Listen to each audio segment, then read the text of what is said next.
जय श्री राम सभी भाइयों को यश को लेकर के नई वीडियो में आपका स्वागत है। आजकल भाई इंटरनेट पे आपने देखा होगा E20 का बहुत चल रहा है। हर दूसरी वीडियो भाई E20 से रिलेटेड ही आ रही है, जिसमें भाई वो लोग दिखा रहे हैं कि उनके गाड़ी के इंजन वगैरह सीज हो चुके हैं। तो आज भाई मैं E20 के बारे में आपको सारी चीज़ें बताने वाला हूँ। E20 का भाई पहले मतलब समझते हैं। उसमें भाई आपका 80% तो नॉर्मल अपना पेट्रोल है वो होगा एंड 20% उसमें भाई अपना इथेनॉल होगा।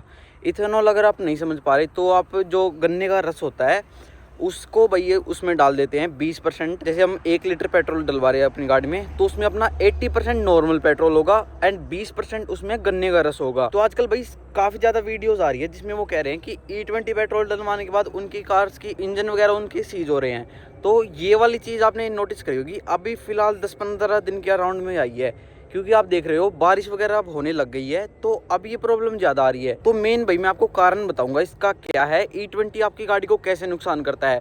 सबसे पहले मैं बता दूं 2023 के बाद की जो कार्स आ रही हैं, जैसे भाई अपनी ये ग्रैंड विटारा है, ये अपनी 2023 मॉडल है। BS6 फेज 2 वाले जो कार्स आई थी उसमें भाई अपना E20 कंपेटिबल इंजन ला दिए गए थे। जैसे अगर आप ग्रैंड विटारा को भी देखोगे, ये भाई 2022 के एंड में लॉन्च हुई थी, तो उस टाइम पे भाई अपना BS6 केवल वो अपनी आती थी, BS6 फेज 2 वो नहीं आती थी। लेकिन ये वाली कार जो है वो भाई अपने BS6 फेज 2 है। प्रॉब्लम्स भाई किन को आ रही है, जिनकी कार्स भाई अपनी नॉर्मल BS6 हैं।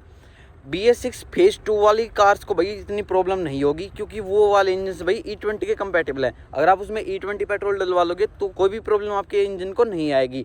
लेकिन अगर आपकी गाड़ी BS6 है या फिर BS4 है, BS4 में तो भाई सबसे ज़्यादा दिक्कत आ जाएगी, क्योंकि वो तो BS6 से भी ऑलमोस्ट अपना 7-8 साल पुराना वाला वर्जन है। अब मैं बताता हूँ भाई ये इस वाले सीज़न में अपनी कार्स को कैसे अफेक्ट कर रहा है। देखो भाई, अब ये जो सीज़न आ चुका है ये भाई अपना मानसून का आ चुका है। इसमें हवा में जो भाई मॉइस्चर है वो काफ़ी ज़्यादा बढ़ गया है। अगर आप फ्यूल टैंक की बात करोगे कार्स में जो आता है, उसमें भाई अपनी एयर प्रेजेंट होती है, यानी हवा अपनी गाड़ी में प्रेजेंट होती है। जब ये मॉइस्चर भाई अपनी हवा से लगता है तो ये भाई अपना पानी बना देता है।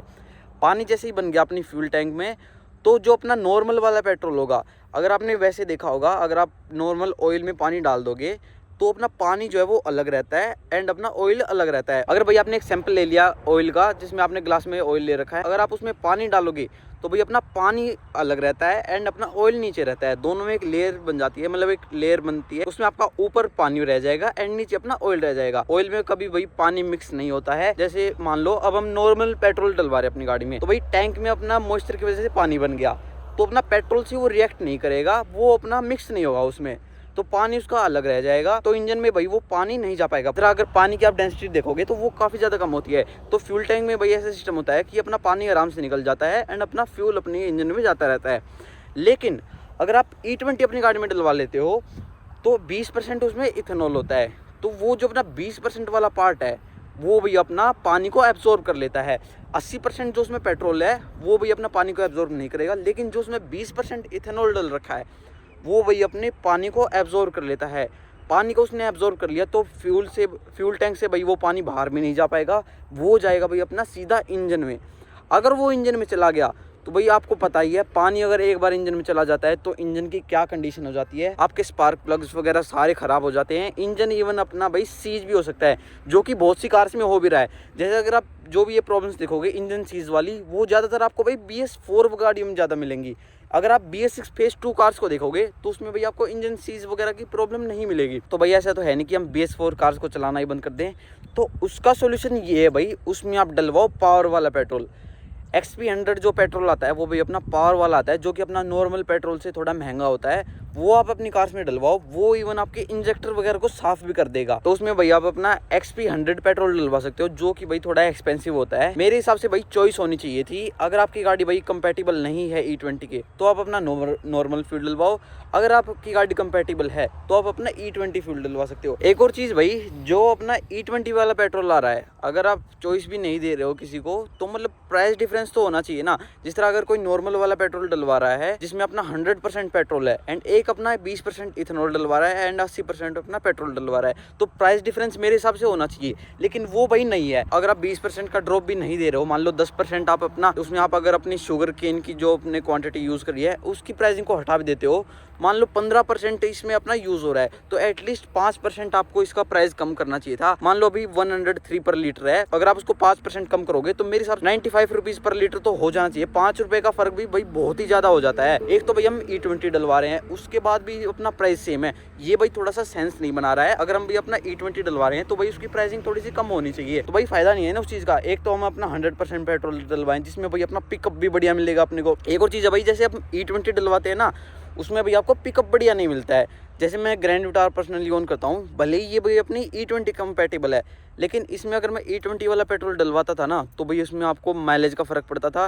कहने को तो भाई ये कह रहे हैं कि 5 से 7% का फ़र्क पड़ता है, पर नहीं पड़ता भाई। लगभग 20% का ड्रॉप अपने को मिलता है, एंड पिकअप में भी भाई अपना 25 से 30% का फ़र्क पड़ जाता है। ऐसा लगता है भाई मैं पेट्रोल नहीं CNG कार अपनी चला रहा हूँ। तो मैं तो भाई इसमें अपना नॉर्मल पेट्रोल ही डलवाता था, लेकिन अब भाई वो वाला इशू भी मैंने सॉल्व कर दिया। इसमें अपनी कार में मैंने तो भाई इंस्टॉल करवा ली अपनी CNG, आफ्टर मार्केट CNG भाई इसमें मैंने अपनी इंस्टॉल करवा लिया है। पूरी वीडियो मैंने भाई चैनल पर डाल रखी है, उसे आप जाके देख सकते हो। एक और चीज़ भाई, जैसे आप पहाड़ वगैरह में आप देखोगे, जैसे स्नोफॉल एरियाज में अगर आप जा रहे हो तो वहाँ तो भाई मॉइस्चर कंटेंट और भी ज़्यादा होता है। वहाँ पर अगर आप E20 डलवा रहे हो अपनी नॉर्मल वाली कार में जो अपनी E20 कंपैटिबल नहीं है, तो उसमें तो भाई ये डेफिनेटली बहुत ही ज़्यादा प्रॉब्लम क्रिएट कर देगा, क्योंकि भाई E20 में अपना मॉइस्चर जो है वो मिक्स हो जाता है। बाकी भाई यही था आज की इस वीडियो में, मैंने आपको भाई पूरा बता दिया है। E20 डलवाने के बाद आपकी कार्स में भाई प्रॉब्लम जरूर आएंगी। अगर आपकी BS6 फेज 2 गाड़ी नहीं है, मेरे हिसाब से तो भाई E20 अगर हम अपनी कार्स में डलवा रहे हैं तो उसमें भाई प्राइस ड्रॉप तो एटलीस्ट होना चाहिए। अगर प्राइस ड्रॉप भी हो गया तो भी मतलब पब्लिक को इतना ज़्यादा मेरे हिसाब से फ़र्क नहीं पड़ेगा। बाकी खैर उस चीज़ में हम नहीं जाते हैं, मेन जो इंजन के बारे में होता है, मेन जो अपनी गाड़ी में ये इम्पैक्ट कर रहा है वो मैंने आपको बता दिया है। बाकी ऐसी ही वीडियो हमें चैनल पर डालते रहते हैं, तो सब्सक्राइब करके नोटिफिकेशन को ऑन जरूर कर लेना। बाकी वीडियो देखने के लिए आपका बहुत बहुत धन्यवाद। Thank you so much.